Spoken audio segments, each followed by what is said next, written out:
روتا ہے کیا, آگے آگے دیکھ ہوتا ہے کیا, انشاءاللہ تعالیٰ سب اچھا ہوگا. نہیں بٹ یہ آپ کہہ رہے ہیں نا کہ پھر اگر پارلیمنٹ پیرالائز ہو گئی تو 5 سال آپ 5 سال گزاریں گے اس امید میں. یہ انشاءاللہ ان کے پاس بھی کوئی آپشن نہیں ہے. چلے میں بتاتا ہوں, میں سمجھتا ہوں, میرے اوپر یوتھ کی ذمہ داری ہے. آج تک پاکستان میں پرو یوتھ لیجسلیشن نہیں ہوئی ہے, پرو ویمن امپاورمنٹ ہوئی ہے, پرو پور ہوئی ہے, پاورٹی ایلیویشن پہ ہوئی ہے. انشاءاللہ تعالی ہم پرو یوتھ لیجسلیشن کرنے جا رہے ہیں, نوجوانوں کے لیے قانون سازی کرنے جا رہے ہیں, اور مجھے پوری امید ہے 65% تقریباً آبادی 30 سال کے نوجوانوں سے نیچے ہے آج پاکستان کی. یہ احساس ہے بہت بڑا ہمارا. تو میں دیکھوں گا جب یہ لیجسلیشن ہم لے کے آتے ہیں پارلیمنٹ میں, تو اپوزیشن والے کیا پاکستان کے نوجوانوں کے راستے میں رکاوٹ بنتے ہیں, یا وہ واقعی سمجھتے ہیں کہ یہ نوجوان تقریباً تمام سیاسی جماعتیں اپنے منشور میں ان کی بات کرتے ہیں تو یہ گورنمنٹ کا ساتھ دیں گے. جی بہت بہت شکریہ ڈار صاحب, آپ نے ہم سے بات کی. ناظرین, now we'll take a short break, اور جب ہم بریک سے واپس آئیں گے تو ہم بات کریں گے پاکستان تحریک انصاف اور ان کے جو اختلافات تھے پاکستان مسلم لیگ قاف کے ساتھ جو اب ریزالو ہو چکے ہیں. Stay with us.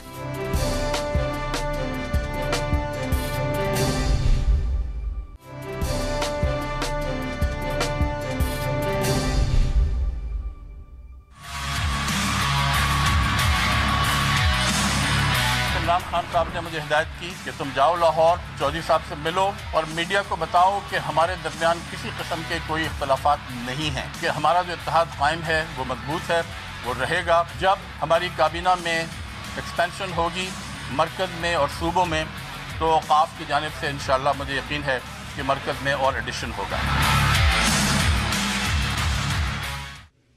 Welcome back. اب ہم بات کریں گے پاکستان تحریک انصاف اور اس کی اعلیٰ جماعت پاکستان مسلم لیگ قاف کی. لگتا ہے کہ دونوں جماعتوں کے درمیان جو اختلافات تھے اور جو ڈسٹرسٹ تھا وہ ختم ہوتا چلا جا رہا ہے. پہلے گورنر پنجاب اور اس کے بعد نعیم الحق صاحب نے جا کے پاکستان مسلم لیگ قاف کی قیادت سے ملاقات کی, اور اس کے بعد جو اختلافات ہیں وہ ختم سے ہو گئے. قاف لیگ کو صوبائی حکومت میں ایک اور وزارت مل گئی ہے, اور کچھ عرصے کے بعد فیڈرل کیبنٹ میں بھی ان کو ایک پوزیشن دی جائے گی. مگر سوال یہاں یہ کھڑا ہوتا ہے کہ دونوں جماعتوں کے اندر جو اختلاف تھا وہ سیاسی کنٹرول کے اوپر ہے یا وہ صرف کیبنٹ پوسٹ کے اوپر یہ ایشو بنا.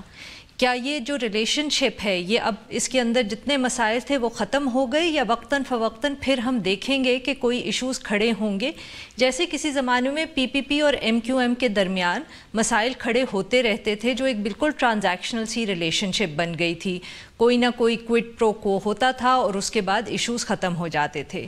ان سب ایشوز پہ بات کرنے کے لیے آج ہمارے ساتھ موجود ہیں کامل علی آغا صاحب, جو سینئر رہنما ہیں پاکستان مسلم لیگ قاف کے. ویلکم ٹو دا شو آغا صاحب. جی بسم اللہ. جی سر, تو بتائیں ہمیں کہ جو اب نعیم الحق صاحب اگلے دن آئے اور آپ سے ملاقات ہوئی تو اس کے اندر انہوں نے کیا ری ایشورنسز دیں, اور کیا ایشوز تھے جن کے اوپر انہوں نے آپ کو تسلی دی کہ اب یہ ایشوز دوبارہ نہیں کھڑے ہوں گے؟ دیکھیں, یہ بنیادی طور پہ جب بھی کوئی اتحاد ہوتا ہے پولیٹیکل پارٹیز کے درمیان, تو اس کے اندر 4 چیزیں تو یقینی طور پہ ہوتی ہیں.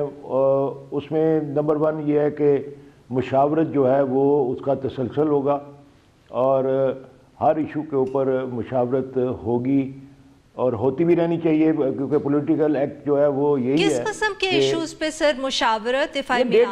ڈے ٹو ڈے یہ جو ایشوز ہوتے ہیں, پبلک ایشوز ہوتے ہیں, حکومتی معاملات ہوتے ہیں, اس کے اندر تمام یہ کنسٹیچوئنسی لیول کے ایشوز, یا جس طرح پنجاب کے جو چیف منسٹر ہیں وہ حکومت چلا رہے ہیں؟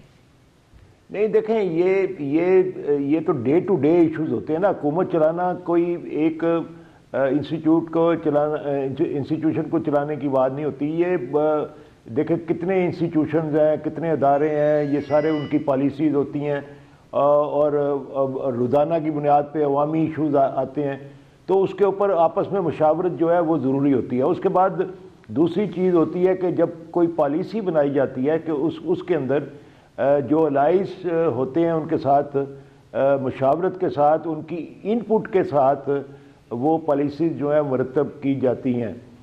تیسری بات ہوتی ہے کہ جو عوامی نمائندے منتخب ہوتے ہیں ان کے ساتھ تعاون, اور ان کے حلقوں کے جو معاملات ہیں ان کے اندر تعاون, یہ بھی ایک پولیٹیکل ایکٹیویٹی کا حصہ ہوتا ہے اور پولیٹیکل الائنس کا حصہ ہوتا ہے کہ برابری کی سطح پہ الائنس پارٹیز کے ممبران قومی اور صوبائی اسمبلی کے ساتھ بھی تعاون کیا جائے. اور چوتھی بات ہوتی ہے پاور شیئرنگ کی. اور پاور شیئرنگ جب اتحاد ہوتا ہے اور ایک بڑی جماعت جو ہے وہ اپنے الائنس کو ساتھ لے کے حکومت بناتی ہے تو اس کے اندر ان کا ڈیو شیئر ہوتا ہے, چاہے وہ حصہ بقدر جسہ ہو لیکن وہ حصہ ضرور ہوتا ہے. تو ہمارا ان کے ساتھ جو معاملات تھے وہ انہی بنیادوں پہ طے تھے. تو ہماری شکایات اس لیے پیدا ہوئیں کہ مشاورت کی بالکل کمی تھی اور پالیسی میکنگ میں ہمارا کوئی دخل. تو سر یہ مشاورت کرنے کے لیے کیا کوئی انہوں نے کیا پی ٹی آئی کی حکومت نے کوئی کمٹمنٹ دی ہے کہ وہ کون سا پلیٹ فارم استعمال کریں گے جس کے اوپر یہ مشاورت ہوگی؟ کیونکہ جو خبریں آ رہی ہیں وہ تو صرف 2 کیبنٹ پوسٹ کی ہیں, ایک پروونشل لیول پر اور ایک فیڈرل لیول پر. اس کے علاوہ تو کوئی ایسی خبر میں تفصیل نہیں آ رہی جس سے پتہ چلے کہ وہ کس طرح اب آپ سے مشاورت کریں گے اور انہوں نے کیا کمٹمنٹ کی ہے. یہ بات تو میرے خیال میں نعیم الحق نے بھی ابتدا اپنی گفتگو کے آغاز میں کہہ دیا کہ یہ آئندہ مشاورت جو ہے وہ اس کا تسلسل جاری ہوگا. اور آپ کو علم ہوگا کہ اس سے پہلے جب ہماری ریزرویشنز آئی تھیں تو اس کے بعد عمران خان نے وزیر داخلہ خٹک صاحب جو سابق وزیر اعلیٰ کے پی کے ہیں ان کی ڈیوٹی لگائی تھی. انہوں نے پھر طارق بشیر چیمہ کے ساتھ مذاکرات کیے, بات چیت کی, ملاقات کی اور اس کے بعد پھر وہ ساری ریزرویشن جو ہیں وہ عمران خان صاحب کے پاس پہنچی. پھر اس کے بعد وہ جو اگلی ہدایات یہ ہوئیں کہ گورنر پنجاب چودھری سرور نے ملاقات کی, وزیر اعلیٰ پنجاب سب سے پہلے چودھری صاحب سے انہوں نے ملاقات کی, پھر چودھری سرور صاحب نے ملاقات کی. تو سر اب یہ مشاورت جو ہے اس کی کمٹمنٹ چیف منسٹر صاحب جو پنجاب کے ہیں ان سے بھی ہوئی ہے؟ کیونکہ آبویسلی حکومت تو وہ چلا رہے ہیں تو مشاورت اگر ہوگی اور اسپیشلی جیسے آپ نے کہا ڈے ٹو ڈے افیئرز پہ ہوگی وہ تو پھر ان کو کرنی پڑے گی نا. جی انہوں نے کی نا جی, میں نے آپ کو بتایا کہ وہ چودھری پرویز لائی کو خود آ کر ملے اور اس کے بعد وہ ساری ریزرویشنز انہوں نے سنی. اس کے بعد چودھری محمد سرور صاحب سے ملاقات ہوئی, مونس رائی صاحب کی, اور ان کے ساتھ ساری بات چیت ہوئی. اور مرکز یہ صوبائی سطح تھی, یہاں پہ ریزرویشن جو ہیں ختم ہو گئیں. پھر وفاقی سطح کے جو فائنل مذاکرات ہیں وہ کل نعیم الحق صاحب تشریف لائے اور ان کے ساتھ بات چیت ہوئی اور وہ عمران خان صاحب کی ہدایت کے مطابق انہوں نے یقین دہانی کرائی کہ آئندہ مشاورت کا عمل تسلسل کے ساتھ جاری رہے گا. اور آپ نے دیکھا کہ کل وزیر اعلیٰ پنجاب جو ہیں وہ عمرے پہ گئے ہوئے ہیں, وہاں پہ اسپیکر پنجاب اسمبلی چودھری پرویز لائی صاحب سے بھی ان کی ملاقات ہوئی وہاں پہ. تو یہ اب تسلسل شروع ہو گیا اور میرے خیال میں ہماری ریزرویشن بہت شکریہ کامل علی آغا صاحب, آپ نے ہم سے بات کی. ناظرین now will take a break, اور جب ہم بریک سے واپس آئیں گے تو ہم بات کریں گے IMF کی حکومت کے ساتھ جو نیگوسیشنز چل رہی ہیں اور جو لیٹسٹ خبریں آ رہی ہیں اس کے بقول یہ مور اور لیس فائنل ہو چکی ہے deal. Stay with us.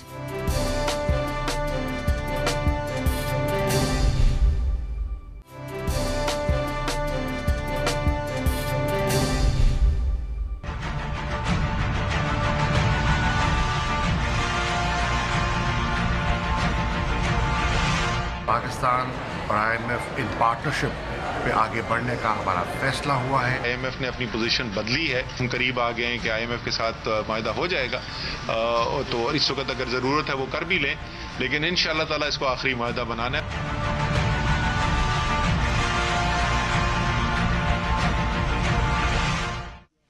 Welcome back. اب ہم بات کریں گے پاکستان کی جو ٹاکس ہو رہی ہیں IMF کے ساتھ.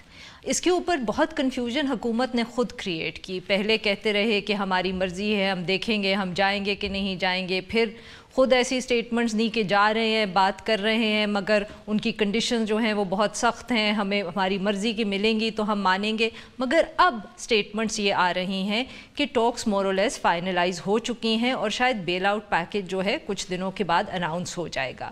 یہ خبریں آئی ہیں تب جب وزیر اعظم عمران خان صاحب نے IMF کی MD کرسٹینا لگارڈ کے ساتھ ملاقات کی اور IMF کی طرف سے بھی جو اس کے بعد پریس ریلیز آئی اس سے یہی لگ رہا ہے کہ کچھ اب جو ٹاکس ہیں وہ فائنلائزیشن کی طرف جا رہی ہیں. مگر سوال یہ ہے کہ یہ جو اتنی ڈیلے کے بعد یہ فائنلائز ہو رہا ہے بیل آؤٹ پیکیج، یہ پاکستان کے لیے ایک اچھی خبر ہے یا بری خبر ہے؟ اور اس کا جواب ہمیں دیں گے ڈاکٹر وقار مسعود جو سابق سیکرٹری خزانہ ہے. Welcome to the show doctor صاحب. تو ڈاکٹر صاحب بتائیں کہ اب جب فائنلی یہ خبریں آ رہی ہیں کہ فائنلائز ہو گیا ہے شاید بیل آؤٹ پیکیج، تو آپ کے خیال میں this is a good sign for the economy or not, کہ بہت دیر ہو گئی ہے؟ میں تو اس کا بہت عرصے سے تقاضا کر رہا ہوں، مشورہ دے رہا ہوں، تو یہ میری نظر میں تو اچھی پیش رفت ہے، لیکن ابھی سارے حقائق نہیں معلوم اور تفصیلات ہمارے سامنے نہیں آئیں، تو ان کا انتظار رہے گا. اور جو میں سمجھتا ہوں تھوڑا بہت سسٹم یہ اب بجٹ کے ساتھ ہی ہوتا ہوا نظر آ رہا ہے، اس سے پہلے جو ہے آپ نے اپنے تعارفی کلمات میں بھی جو بات رکھی کہ وہاں پہ ڈیسائسو ایک ایکشن کی انہوں نے بات کی ہے، فیصلہ کن اقدامات کیے جائیں، اسٹرکچرل ریفارمز کی جائیں. تو میری نظر میں یہ بات تو ان کی شروع سے اسی پہ یہ تقاضا رہا ہے ان کی طرف سے. اب کیا ایسی تبدیلی ہوئی ہے جس میں یہ کہہ رہے ہیں کہ جناب ہم قریب آ گئے ہیں؟ میں تو دعا گو ہوں قریب آ جائیں، اور یہ ضروری ہے. اور آپ نے یہ بات بھی کہہ دی اضافتاً کہ یہ خود ایک گموگی کی کیفیت، تذبذب کا عالم انہوں نے خود پیدا کیا. تو ڈاکٹر صاحب جو خبریں جس طرح کی آ رہی ہیں کہ جو ایریاز تھے جن کے اندر بہت زیادہ فرق تھا between what the IMF is wanting اور حکومت کیا دینا چاہ رہی تھی، اس میں ایک تو وہی انرجی کا جو ڈپارٹمنٹ ہے، سرکولر ڈیٹ ہے، انرجی پرائسز ہیں، پھر ساتھ میں ایک خبر یہ بھی تھی کہ وہ ڈالر کی جو قیمت ہے اس کے اوپر بھی وہ چاہتے ہیں کہ وہ بالکل فری فلوٹنگ ہو. تو آپ کے خیال میں یہ سٹکنگ پوائنٹس جو ہیں ان کے اوپر پروگرس ہوا ہوگا، یا جیسے آپ نے کہا کہ وی شوڈ ویٹ اور ہمیں دیکھیے مطلب یہ باتیں شامل ہوں گی اس میں جی، اس میں انٹرسٹ ریٹ کا بھی مسئلہ ہوگا، ایکسچینج ریٹ کی بات آپ نے کہی. انٹرسٹ ریٹ تو بہت بڑھایا بھی ہے حکومت نے. اچھا اب سوال یہ کہ یہ چیزیں جو ہیں اگر کافی ہوتی تو مطلب پھر بات بن جاتی نا جی. ان سب کے الرغم اگر وہ تقاضا کر رہے ہیں مزید اور باتوں کا، تو اس کا مطلب یہ کہ ہمارے اور ان کے درمیان میں جو خلا ہے وہ بھی پر نہیں ہوا ہے. امید کر سکتے ہیں ہم. دیکھیے اس میں اور جو چیزیں ہیں، سب سے بات اس وقت تو سب سے اہم چیز جو ہے وہ فسکل ڈیفیسٹ کی ہے، اور ٹیکس ریسیٹس آپ کے ساتھ 7 مہینے کے اندر 3.5% کی گروتھ ہے. آج نیا ڈیٹا آیا ہے جو ابھی FBS کا ہے، فیڈرل بیورو آف اسٹیٹسٹکس کا، تو وہ اس میں ایکسپورٹس تھوڑی بڑھی ہیں، امپورٹس بہت اچھی کم ہوئی ہیں.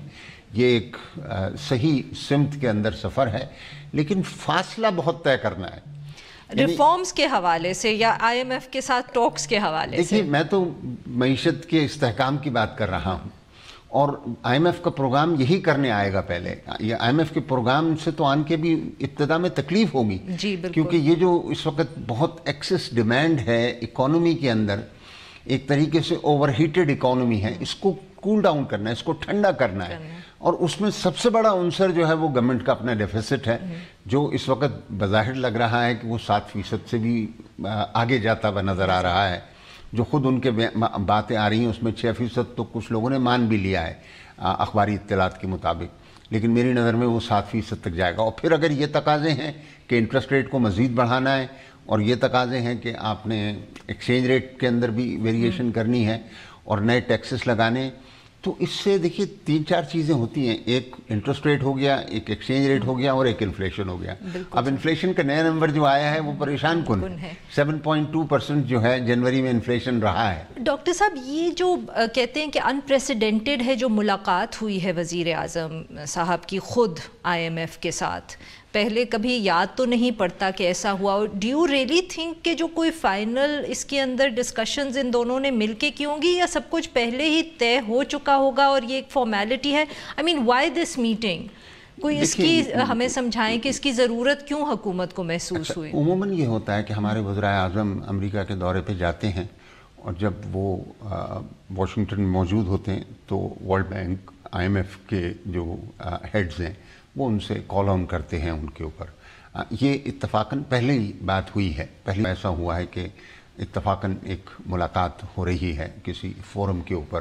میں اس میں زیادہ کچھ نہیں کھوجنا چاہوں گا، لیکن یہ ایک نسبتاً لیکن ضرورت بھی تھی ایک طرح سے، آپ کو آئس بریک کرنی ہے، اور اگر اس میں پیش رفت ہوئی ہے تو میرے لیے کوئی بڑی عجیب بات نہیں ہے، کیونکہ جب سطح پہ بات ہوتی ہے تو اگر نیچے کوئی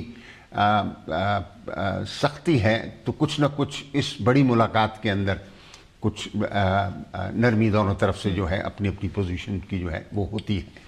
تو ہو سکتا ہے یہ ہوا ہو، لیکن ہم یہ نہ سمجھیں کہ کل پروگرام شروع ہو رہا ہے. نہیں، یہ میں آپ سے یہی پوچھنے لگی تھی کہ اب آپ کے خیال میں کب تک فائنل اناؤنسمنٹ ہوگی، جو آپ نے خود کہا کہ ڈیٹیلز کا انتظار کرنا ہے، ہمیں کب پتہ چلے گا؟ میں سمجھتا ہوں کہ یہ اگلا بجٹ جو ہے نا وہ وقت ہوگا، اس کے اندر وہ تعین کریں گے اس بات کا کہ اچھا بھی کیا کیا ایکشنز لینے ہیں، اور بجٹ کے خد و خال جو ہیں وہ IMF سے اتفاق رائے سے مل کر جو ہیں وہ لیے جائیں.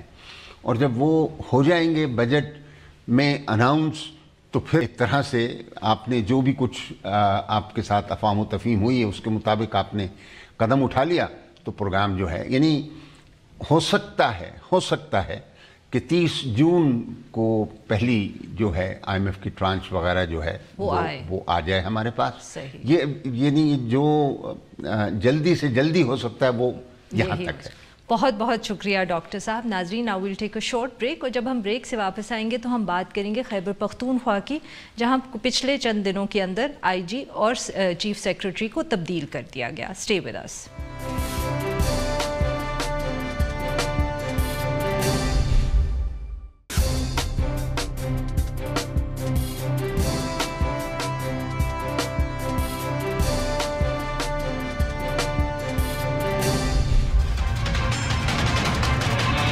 پہلے ہم درانی صاحب کو لے کے آئے، انہوں نے زبردست کام کیا. درانی صاحب کی ریکمنڈیشن پہ صلاح الدین مسعود صاحب کو IG نامینیٹ کیا. انہوں نے ریفارمز کر رہے ہیں پولیس کو، پولیس بہتر ہوتی جا رہی ہے، ساری چیزیں نیچے آ رہی ہیں، لوگوں کو فائدہ ہو رہا ہے. Welcome back. پروگرام کے آخری حصے میں ہم بات کریں گے خیبر پختونخوا کی، جدھر ایک بہت بڑی تبدیلی آ گئی ہے. پچھلے کچھ دنوں کے اندر IG اصلاح الدین مسعود اور چیف سیکرٹری نوید کامران بلوچ کو تبدیل کر دیا گیا. یہ تبدیلیاں ایک ایسے وقت پہ ہوئی ہیں جب اختلافات کی خبریں آ رہی ہیں اس صوبے سے، اختلافات چیف منسٹر اور بیوروکریسی کے درمیان، اور اختلافات کی خبریں چیف منسٹر اور گورنر کے درمیان. جو IG تھے ان کو لایا گیا تھا 2017 کے اندر، اور اس وعدے کے ساتھ لایا گیا تھا کہ یہ ناصر درانی صاحب کا جو ریفارم کا ایجنڈا ہے اس کو آگے لے کر چلیں گے. مگر ابھی ان کی 3 سال کی ٹرم ختم ہوئی ہی نہیں تھی کہ ان کو ایک دم اور اچانک تبدیل کر دیا گیا ہے. آخر صوبے میں ہو کیا رہا ہے؟ اس ایشو پہ بات کرنے کے لیے ہمارے ساتھ موجود ہیں رحیم اللہ یوسفزئی صاحب، جو سینئر صحافی اور تجزیہ کار ہے. ویلکم ٹو دا شو رحیم اللہ صاحب. جی شکریہ. جی سر، تو بتائیں کہ اصل میں ہوا کیا؟ یہ ایک دم IG کو کیوں تبدیل کر دیا گیا؟ حکومت بار بار کہہ رہی ہے کہ یہ روٹین ٹرانسفر ہے، مگر کوئی بات ان کی بات پہ یقین کرنے کو تیار نہیں ہے. دیکھیں، روٹین تو اس لیے نہیں ہے کہ ابھی ان کی 3 سال کی مدت پوری نہیں ہوئی اور ان کو ابھی ہی سے ہٹا دیا گیا ہے.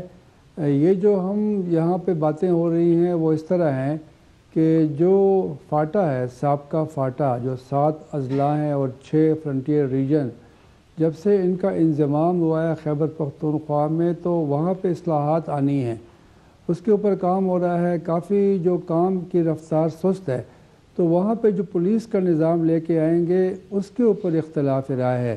صلاح الدین مسعود چاہتے تھے کہ جو پولیس کا نظام خیبر پختونخوا میں ہے اور پورے پاکستان میں ہے وہی سابقہ فاٹا میں نافذ ہونا چاہیے. لیکن یہ کہا جا رہا ہے کہ یہاں جو بیوروکریسی ہے، جو سول آفیسرز ہیں، ان کا خیال یہ تھا کہ یہ پولیس کا نظام فوراً وہاں پہ نافذ نہیں کرنا چاہیے، بلکہ ایک ہائیبریڈ ہونا چاہیے.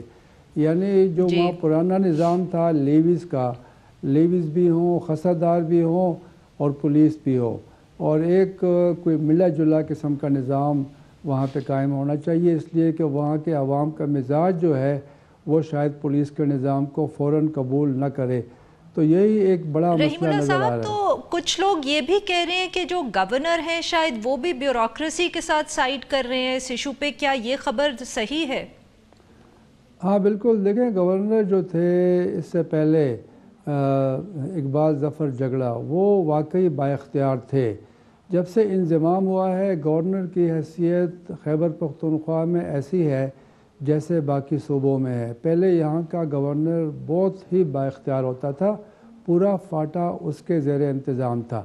اب جو شاہ فرمان گورنر بنے ہیں تو ان کا فاٹا میں کوئی اختیار نہیں ہے اور وہ ایک عام گورنر ہیں۔ تو یہ کہا جا رہا ہے کہ ابھی بھی وہ چاہتے ہیں کہ فاٹا میں کچھ ان کا عمل دخل ہو، اور یہاں پہ ایک لیویز ایکٹ لانے کی کوشش ہو رہی ہے۔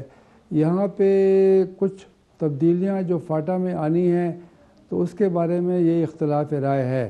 تو گورنر اور بیوروکریسی جن کی رائے ہے کہ وہاں پر ایک ملا جلا پولیس کا نظام ہونا چاہیے، وہ شاید ایک طرف ہیں، اور صلاح الدین مسعود اور کچھ اور لوگ، خاص طور پہ پولیس کے لوگ جو تھے، ان کی رائے مختلف تھی۔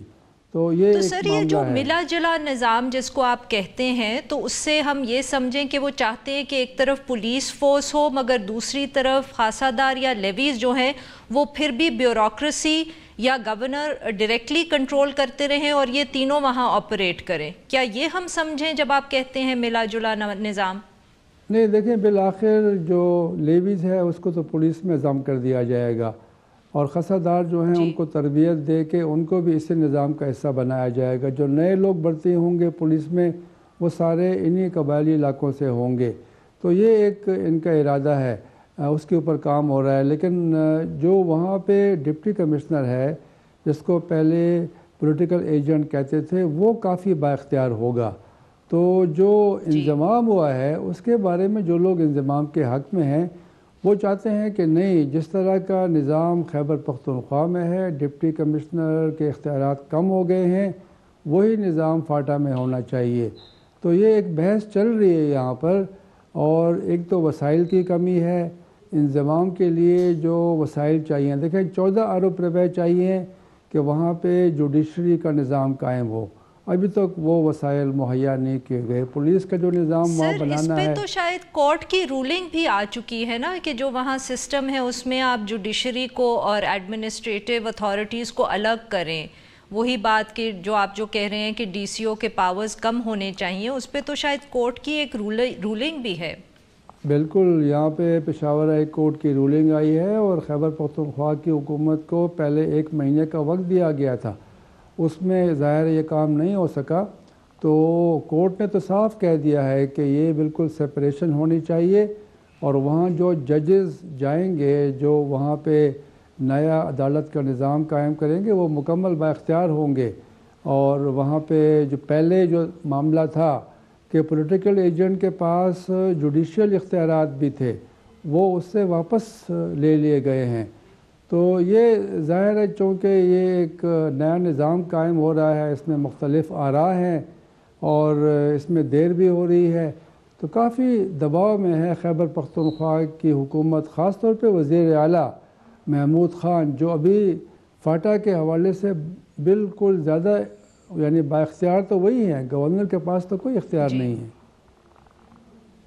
جی بہت بہت شکریہ رحیم اللہ صاحب، آپ نے ہم بات کی۔ ناظرین آج کے لیے بس اتنا ہی، we'll be back tomorrow at the same time.